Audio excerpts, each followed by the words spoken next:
Hey friends, today I'm going to talk about what I thought would be an appropriate subject for the week before Halloween. Let's talk about death. Specifically, let's talk about the myth behind an afterlife. I ran across this video titled Best Evidence of Life After Death. It's not going to live up to its promise, but you get the idea that there are people who think there is good evidence for life after death. And here, this video is supposed to have the very best. I thought I knew what to expect because I've encountered these arguments so many times before. I figured it was going to be another story about near-death experiences, NDEs. You've heard about these things. People die. They're resuscitated. They come back with stories of all kinds of fanciful things occurring after death. Well, I was wrong. I was surprised. I kind of, if you're thinking, though, that meant maybe they had something better than NDEs as evidence, you'd be wrong, because what they offer up is so much worse, so much more pathetic. Anyway, so before I dig into that, though, I should talk about NDEs. Like I said, I've run into them many times before. And these are stories that people tell themselves after they regain consciousness from a traumatic incident, one that may have even led to clinical death. So heart and brain activity stopped, all that kind of stuff. Doctors diagnose them, they're dead. Let's do heroic measures and resuscitate them, and then they succeed and they bring them back. They wake up, usually with the assistance of modern medicine, so let's give credit where it's due. And they have stories of, for instance, entering a tunnel of light, or seeing their dead relatives, or meeting Jesus. That's a common one. The true believers then take these stories as proof of life after death when there's no such thing. I don't accept them at all. They are terribly unconvincing. And we have better explanations that don't require mystical mind ghosts or some kind of metaphysical spiritual nonsense or religious beliefs. Because religious beliefs, remember, they're not central to the human experience. Lots of people have very different religious experiences. So these things just don't pan out. They're not very convincing at all. And in order to know why they're unconvincing, there's just a couple of basic concepts that you have to have, and then the NDE story falls apart into something much more easily explainable. And I'm actually going to introduce 3 basic ideas that you should all be totally familiar with and should have no problem recognizing. So it doesn't matter how detailed the story might have been. The person might claim that while they were dead, their spirit floated above their body. They can't provide evidence of that, of course. But then they saw, for instance, a specific nurse come in to the room and, for instance, put their dentures away in a drawer. And then later, after they're resuscitated, they can recognize that nurse. They can say, oh, yeah, it was Nurse Jane. Little detail, confirmatory detail, they think. And they then find their dentures in the drawer. Okay, this doesn't mean anything. These are common sorts of things that happen. So there's, like I said, there's a couple of ideas that will explain everything. We need better evidence if you're going to invoke metaphysical, spiritual explanations. So the first concept you got to grasp is the idea of confabulation. This is an extremely common psychological process in which we fill in the gaps in our memory with fabrications. Now, this isn't intentional. It's not like you set out to lie or anything.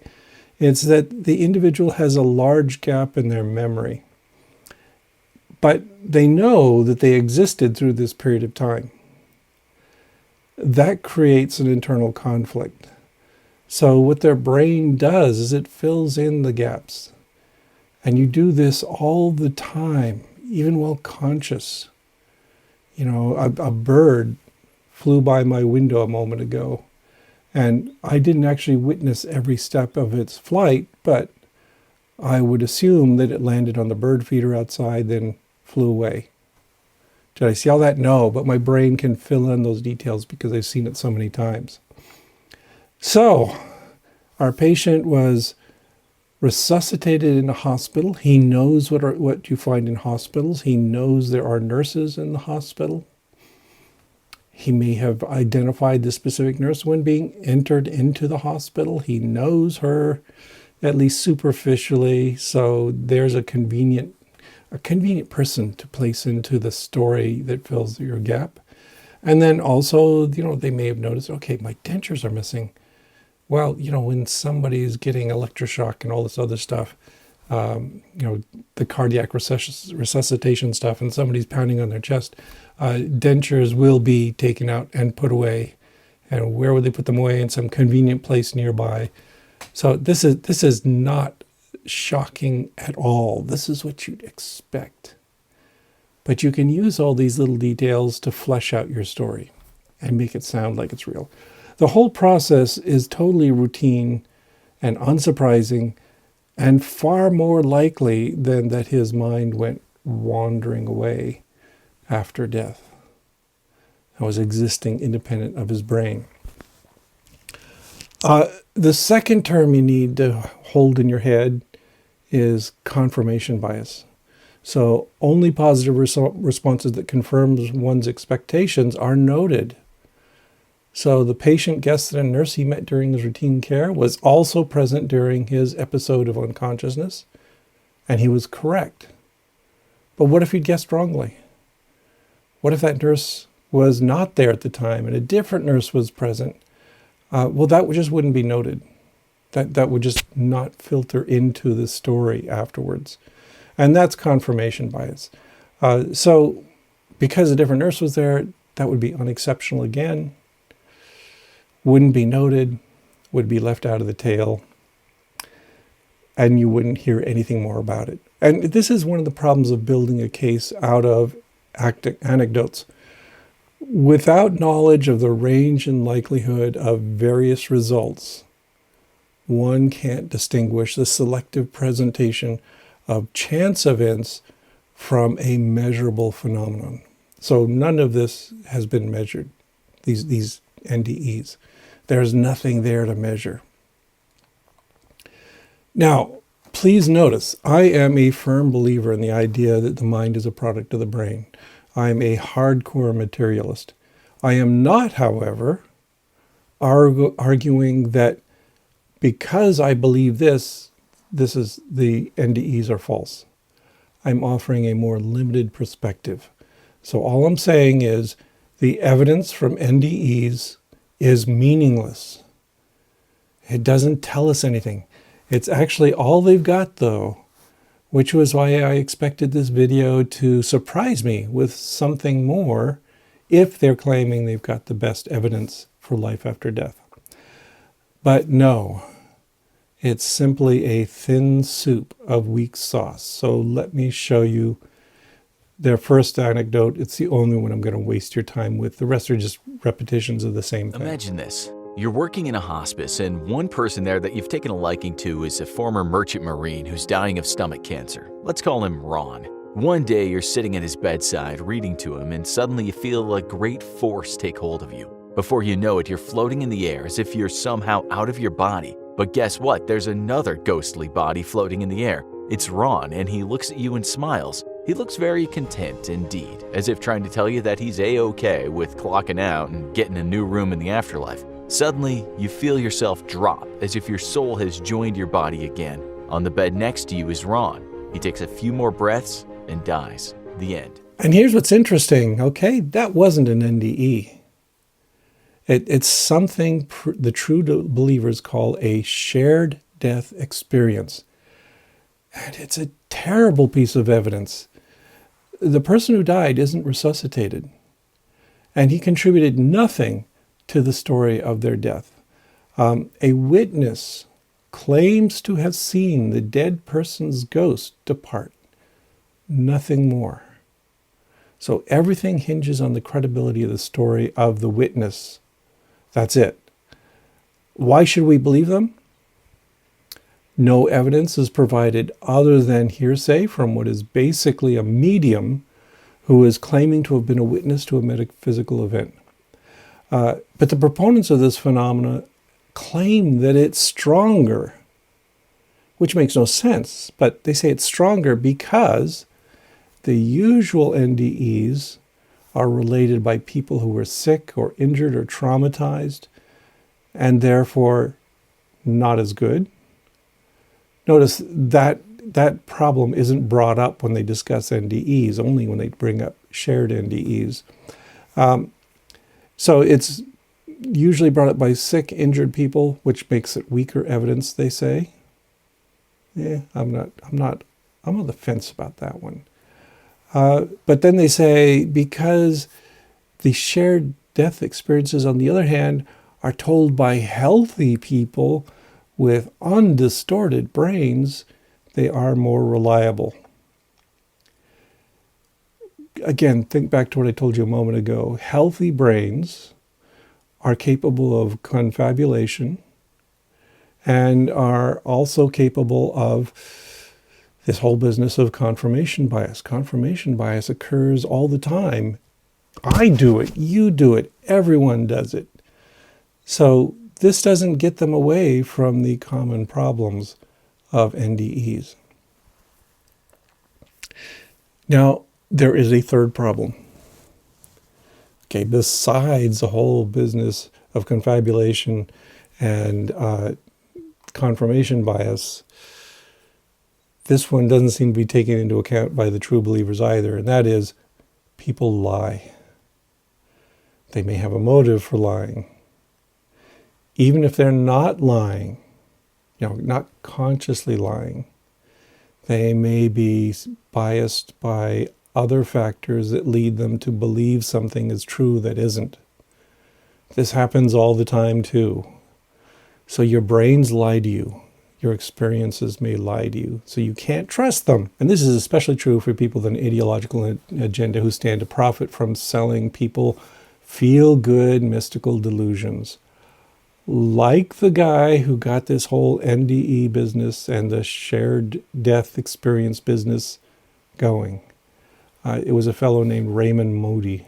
So Ray Moody has been promoting this for years and years and years and years. He was an academic and later he became a writer who wrote a lot about deathbed experiences. He wrote a book about this called Life After Life, and in it he details scores of cases where folks were clinically dead but went on a bit of a jaunt. Raymond also believes in past lives, having had 9 of them himself. Have you ever had deja vu? Well, that might be because you had a past life, according to Raymond. Now notice that Ray Moody has sold over 13 million copies of just his first book. That's a pretty good incentive to promote lies, or more charitably, subjective hallucinations that reinforce prior biases. We can also see that other skeptics do not have a good impression of Moody's methodology. So let's take a look at these. You can just find them on Wikipedia. It's pretty easy. So here, for instance, Barry Beierstein, a professor of psychology, has written that Moody's alleged evidence for an afterlife is flawed, both logically and empirically.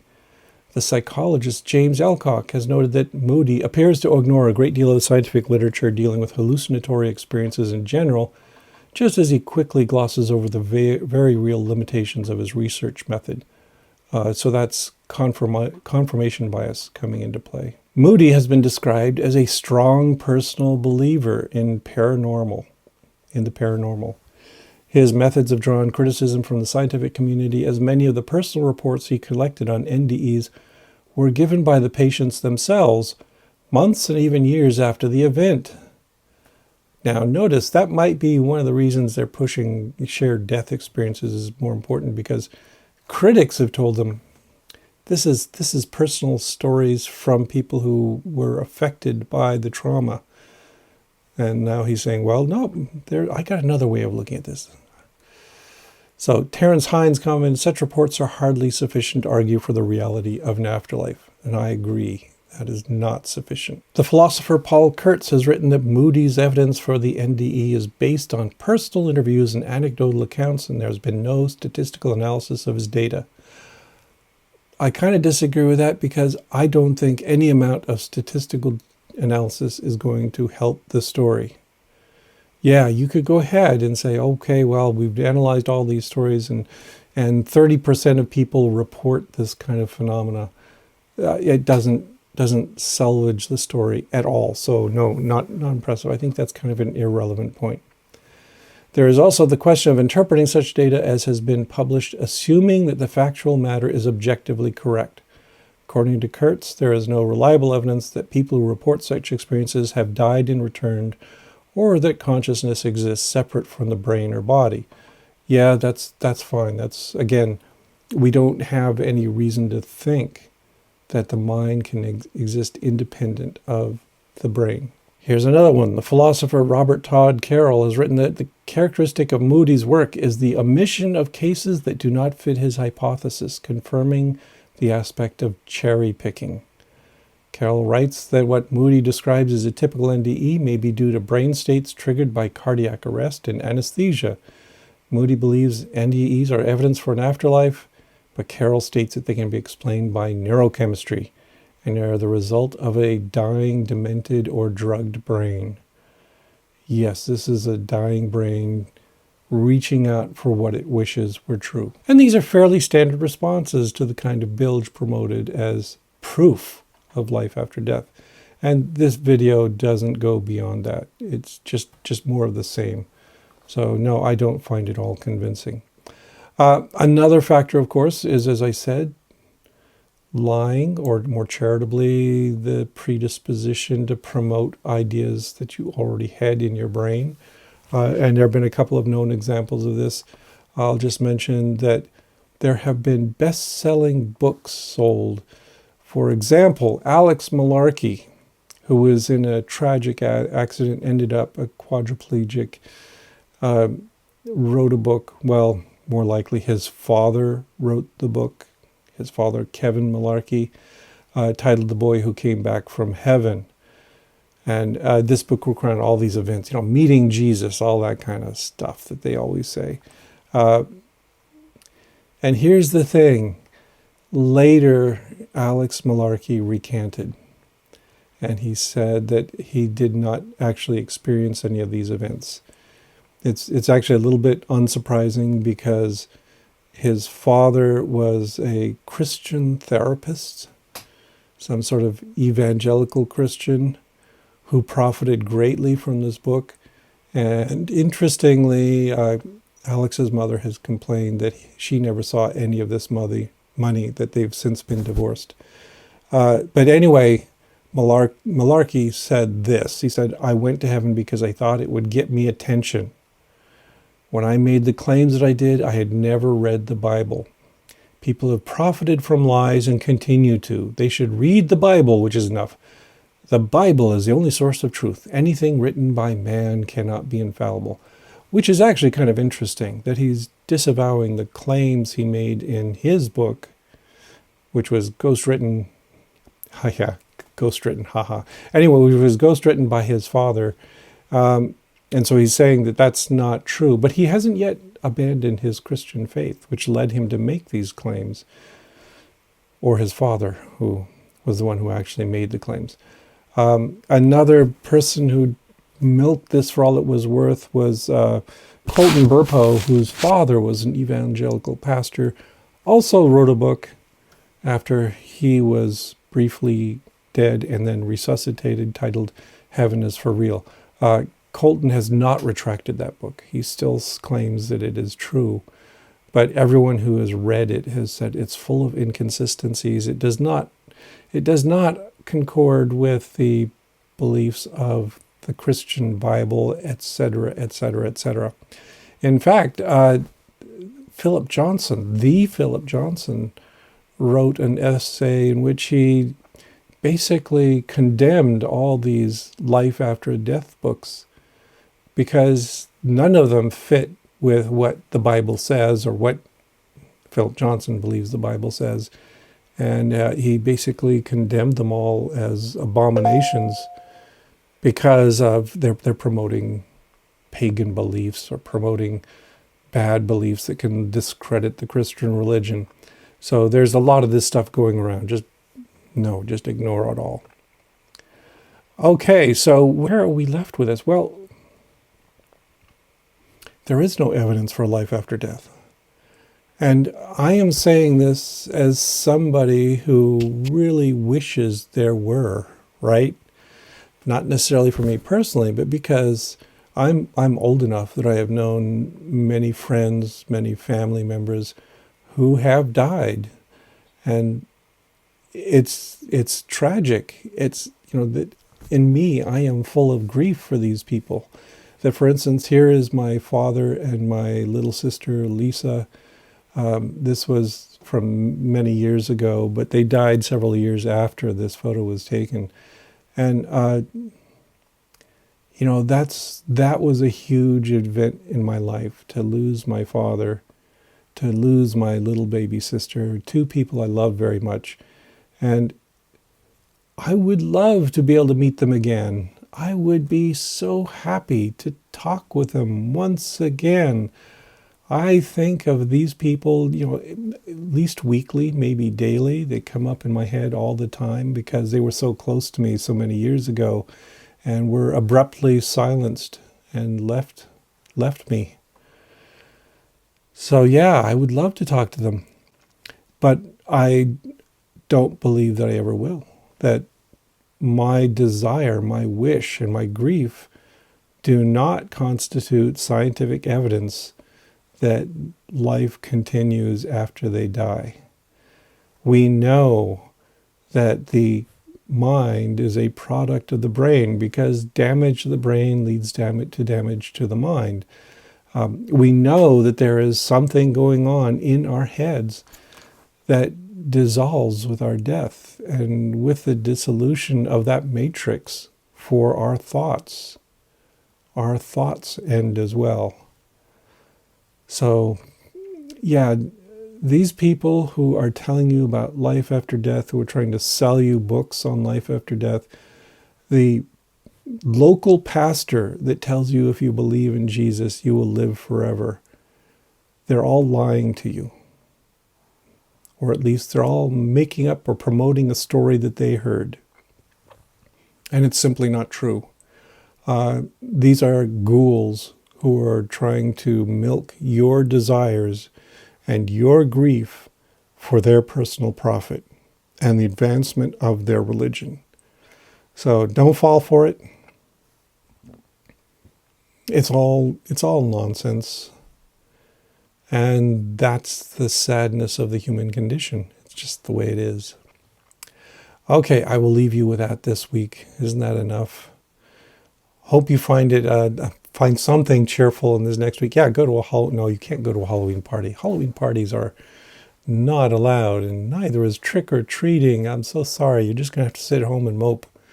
Or join us in our Halloween festival on Freethoughtblogs. We're having a fundraising event where we're just going to be doing various things online on Halloween Day. So yeah, tune into that and enjoy that. And otherwise, I'm going to leave you now with a little video, an appropriate video of a visit to a graveyard. And scrolling over that, of course, are the wonderful patrons on Patreon who have supported me all this time. So enjoy that. Oh, I forgot one last thing. If that's true, then science needs to do some explaining, and atheists might want to start revisiting their convictions. Yeah, okay. Yeah, I'm not worried. Talk to you later.